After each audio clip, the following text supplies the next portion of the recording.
Melody chocolate ಅನ್ನ ಕೊಟ್ಟಿದ್ದಾರೆ. ಆದರೆ ಇದರ ಸುತ್ತಲೂ ಭಾರತ ಮತ್ತು ಇಟಲಿಯ ನಡುವಿನ ದ್ವಿಪಕ್ಷೀಯ ಒಪ್ಪಂದಗಳ ಮಹತ್ವದ ಮಾತುಕತೆಗಳು ನಡೆದಿದ್ದಾವೆ. ಪ್ರಧಾನಿ ಮೋದಿ ಮತ್ತು ಇಟಲಿ ಪ್ರಧಾನಿ ಮೆಲೋನಿ ಮಾತುಕತೆಯನ್ನು ನಡೆಸಿದ್ದಾರೆ. ಜಾಗತಿಕ ಮಟ್ಟದಲ್ಲಿ ಅಭಿವೃದ್ಧಿಗೆ ಉಭಯ ನಾಯಕರುಗಳು ಶಪಥವನ್ನು ಮಾಡಿದ್ದಾರೆ. ಮಧ್ಯಪ್ರಾಚ್ಯ ಬಿಕ್ಕಟ್ಟಿನ ಸಮಸ್ಯೆಯನ್ನು ಎದುರಿಸುವ ಸಂಕಲ್ಪವನ್ನು ಕೂಡ ಎರಡೂ ದೇಶಗಳು ಕೂಡ ತೊಟ್ಟಿರುವಂಥದ್ದು.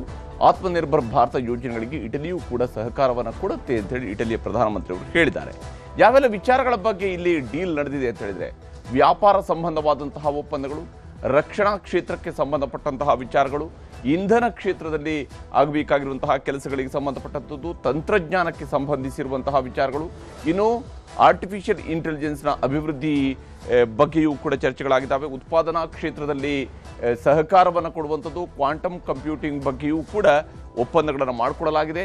ಬಾಹ್ಯಾಕಾಶ ತಂತ್ರಜ್ಞಾನದ ನೆರವನ್ನು ನೀಡುವಂಥದ್ದು, ಡಿಜಿಟಲ್ ಮೂಲಸೌಕರ್ಯವನ್ನು ಒದಗಿಸುವಂತಹ ಯೋಜನೆಗಳಿಗೆ ಹಾಗೂ ಭಾರತ ಮಧ್ಯಪ್ರಾಚ್ಯ ಯುರೋಪ್ ಆರ್ಥಿಕ ಕಾರಿಡಾರ್ ಅನ್ನು ಸ್ಥಾಪಿಸಬೇಕು ಅನ್ನುವಂತಹ ನಿಟ್ಟಲ್ಲೂ ಕೂಡ ಇಟಲಿಯ ಜೊತೆಗೆ ಭಾರತ ಮಾತುಕತೆಗಳನ್ನು ನಡೆಸಿದೆ, ಒಪ್ಪಂದಗಳಿಗೆ ಬರಲಾಗಿದೆ.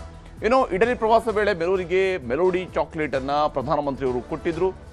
ಈ ಒಂದು ಉಡುಗೊರೆ ಕೊಟ್ಟಂತಹ ಶೈಲಿಗೆ ರಾಹುಲ್ ಗಾಂಧಿಯವರು ಟೀಕೆಯನ್ನ ಮಾಡಿದ್ದಾರೆ.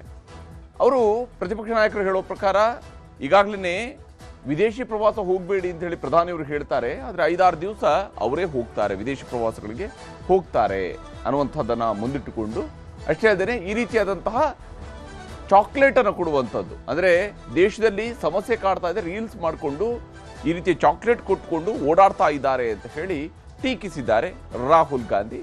ಅಲ್ಲಿ ಆಗಿರುವಂಥ ಒಪ್ಪಂದಗಳನ್ನೆಲ್ಲ ಸೈಡ್ಗೆ ಇಟ್ಟು ಕೇವಲ ಒಂದು ರೀಲನ್ನು ಮುಂದಿಟ್ಟುಕೊಂಡು ಕಾಮೆಂಟನ್ನು ರಾಹುಲ್ ಗಾಂಧಿಯವರು ಮಾಡಿದ್ದಾರೆ.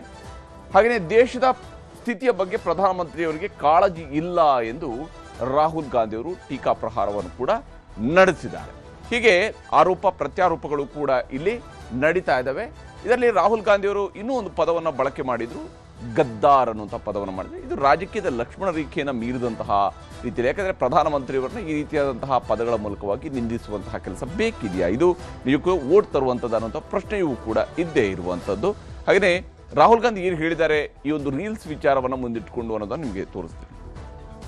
तूफान आ रहा है और ऐसा तूफान आ रहा है जो हिंदुस्तान ने पहले नहीं देखा है। क्यों?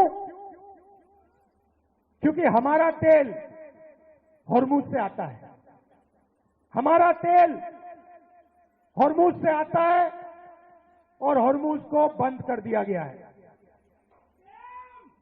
और नरेंद्र मोदी चुनाव से पहले कहते हैं तेल की कोई कमी नहीं, गैस की कोई कमी नहीं, पेट्रोल की कोई कमी नहीं, सब कुछ ठीक है।